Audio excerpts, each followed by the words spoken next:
சிவகங்கை மாவட்டம் காரைக்குடியில் உள்ள காதிபவன் சங்க நிர்வாகிகளுக்கு இடையே உள்ள பிரச்சனையால் விற்பனை மையம் மீண்டும் மூடப்பட்டது வாடிக்கையாளர்களிடம் கவலையை ஏற்படுத்தியது. சங்க நிர்வாகிகளுக்கு இடையேயான மோதலால் கடந்த ஓராண்டுக்கு மேல் அதன் 2 விற்பனை மையங்கள் மூடப்பட்டிருந்த நிலையில் சமரச தீர்வு ஏற்பட்டதை அடுத்து மீண்டும் திறக்கப்பட்டன.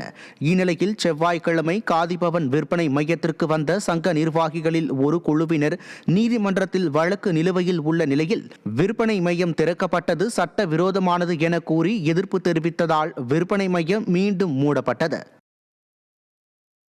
புதுக்கோட்டை மாவட்டம் ஆலங்குடி அருகே பயிரிடப்பட்ட தர்பூசணி பழங்கள் தோட்டத்திலேயே அழுகி வருவதால் விவசாயிகள் கடும் கவலை அடைந்துள்ளனர். கே ராசிமங்கலம் கிராமத்தில் விவசாயிகள் அவர்களுக்கு சொந்தமான நிலத்தில் தர்பூசணி பழங்களை பயிரிட்டுள்ளனர். இதையடுத்து தர்பூசணி பழங்கள் விளைந்த நிலையில் மற்ற இடங்களில் தர்பூசணி பழங்களின் வரத்து அதிகரித்ததால் இப்பகுதியில் உள்ள தோட்டங்களில் தர்பூசணி பழங்களை வியாபாரிகள் கொள்முதல் செய்யவில்லை. இதனால் விளைந்த தர்பூசணி பழங்கள் அனைத்தும் தோட்டத்திலேயே அழுகி வருவதால் விவசாயிகள் கவலை அடைந்துள்ளனர். எனவே திறனற்ற திமுக அரசு தர்பூசணி பழங்களை கணக்கீடு செய்து உரிய நிவாரணம் அளிக்க வேண்டும் என விவசாயிகள் வலியுறுத்தியுள்ளனர். ராமநாதபுரத்தில் ரயில் மறியல் போராட்டத்தில் ஈடுபட முயன்ற விவசாயிகள் 500க்கும் மேற்பட்டோர் கைது செய்யப்பட்டனர். பருவம் தவறி பெய்த மழை மற்றும் நோயால் பாதிக்கப்பட்ட மிளகாய் விவசாயிகளுக்கு ஏக்கருக்கு 25,000 ரூபாயும் நெற்பயிருக்கு ஏக்கருக்கு 20,000 ரூபாயும் நிவாரணம் வழங்க வேண்டும் உள்ளிட்ட கோரிக்கைகளை வலியுறுத்தி வைகை விவசாயிகள் சங்க தலைவர் பாக்கியநாதன் தலைமையில் போராட்டம் நடைபெற்றது. மத்திய மாநில அரசுகளை கண்டித்து கண்டன முழக்கம் எழுப்பிய 500க்கும் மேற்பட்ட விவசாயிகள் ஊர்வலமாக சென்று ரயில் மறியலில் ஈடுபட முயன்றனர். அவர்களை தடுத்து நிறுத்திய போலீசார் அனைவரையும் கைது செய்தனர்.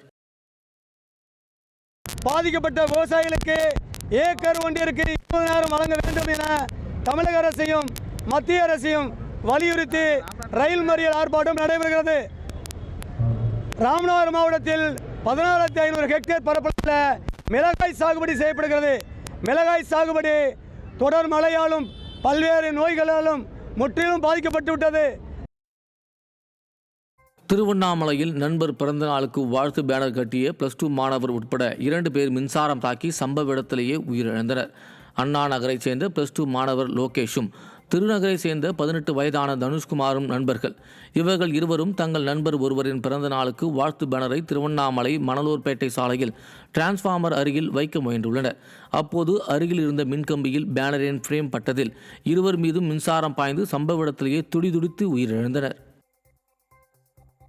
தஞ்சை மாநகராட்சி நிர்வாகம் சுமார் 10 கோடியே 12 லட்சம் ரூபாய் மோசடி செய்துள்ளதாக குற்றம் சாட்டி தூய்மை பணியாளர்கள் காத்திருப்பு போராட்டத்தில் ஈடுபட்டனர். தூய்மை பணியாளர்கள் கூட்டுறவு மற்றும் கடன் சங்கத்தில் கடன் பெற்றுள்ளனர். வங்கியில் இருந்து பெற்ற கடனுக்காக தொழிலாளர்கள் மாதம் ஊதியத்தில் இருந்து மாநகராட்சி நிர்வாகம் குறிப்பிட்ட தொகையை பிடித்தம் செய்துள்ளது. ஆனால் தொழிலாளர்களிடம் இருந்து பிடித்தம் செய்த தொகையை முறையாக மாநகராட்சி நிர்வாகம் வங்கிக்கு செலுத்தவில்லை என கூறப்படுகிறது.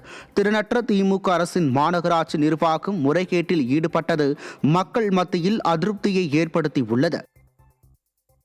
திருப்பூர் மாவட்டம் பல்லடம் அருகே குடியிருப்பு பகுதியில் இயங்கி வரும் சைசிங் நிறுவனத்தால் சுவாச கோளாறு உள்ளிட்ட பாதிப்புகள் ஏற்படுவதாக கூறி அப்பகுதி மக்கள் ஆர்ப்பாட்டத்தில் ஈடுபட்டனர்.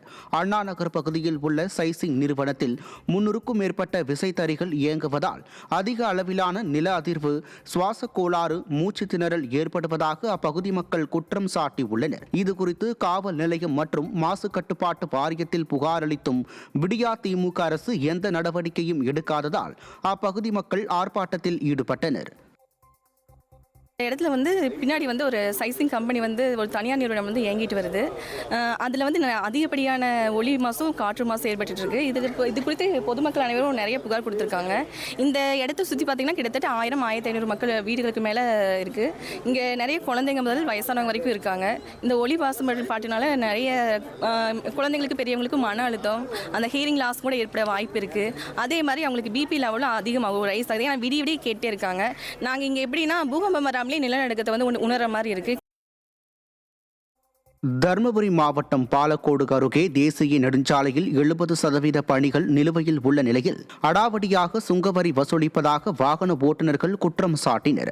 அதியமான் கோட்டை முதல் கர்நாடகா மாநிலம் நெல்லூர் வரை தேசிய நெடுஞ்சாலை அமைப்பதற்கான பணிகள் துவங்கியுள்ள நிலையில் கர்த்தார அள்ளியில் புதிதாக சுங்கச்சாவடி திறக்கப்பட்டு கட்டணம் வசூலிக்கப்பட்டு வருகிறது. 70% பணிகள் நிலுவையில் உள்ள நிலையில் சுங்க கட்டணம் வசூலிப்பதற்கு வாகன ஓட்டுநர்களும் பாலக்கோடு மக்களும் எதிர்ப்பு தெரிவித்தனர். பாஜக அரசை கண்டு விடியா திமுக அரசு பயப்படுவதால் மத்திய அரசு அதிகாரிகளின் அராஜகம் தமிழகத்தில் அதிகரித்து விட்டதாக குற்றச்சாட்டு எழுந்துள்ளது. கடலூர் மாவட்டம் புவனகிரி அருகே மேல்நிலை நீர்த்தேக்க தொட்டி கட்டப்பட்டு 6 மாதங்களாகியும் பயன்பாட்டிற்கு வரவில்லை என பொதுமக்கள் குற்றம் சாட்டியுள்ளனர். மிரலூர் கிராமத்தில் கடந்த 6 மாதங்களுக்கு முன்பு கட்டப்பட்ட புதிய மேல்நிலை நீர்த்தேக்க தொட்டி இதுவரை பயன்பாட்டிற்கு வராமல் இருப்பதாக கிராம மக்கள் குற்றம் சாட்டியுள்ளனர். இதனால் கிராமத்தில் குடிநீர் தட்டுப்பாடு ஏற்படும் அபாயம் உள்ளதாகவும் இந்த கிராமத்தில் மக்களுக்கு குடிநீர் இணைப்பு போர்வெல் மூலம் கொடுக்கப்பட்டு உள்ளதால் மின்சாரம் இருக்கும்போது மட்டும் தண்ணீர் வருவதாகவும் மக்கள் வேதனை தெரிவித்துள்ளனர். எனவே மேல்நிலை நீர்த்தேக்க தொட்டியை அரசு பயன்பாட்டிற்கு கொண்டு வர வேண்டும் என பொதுமக்கள் வலியுறுத்தியுள்ளனர். திறனற்ற திமுக அரசு வெறும் விளம்பரத்திற்காக திட்டங்களை கொண்டு வருவதாக பொதுமக்கள் குற்றம் சாட்டியுள்ளனர்.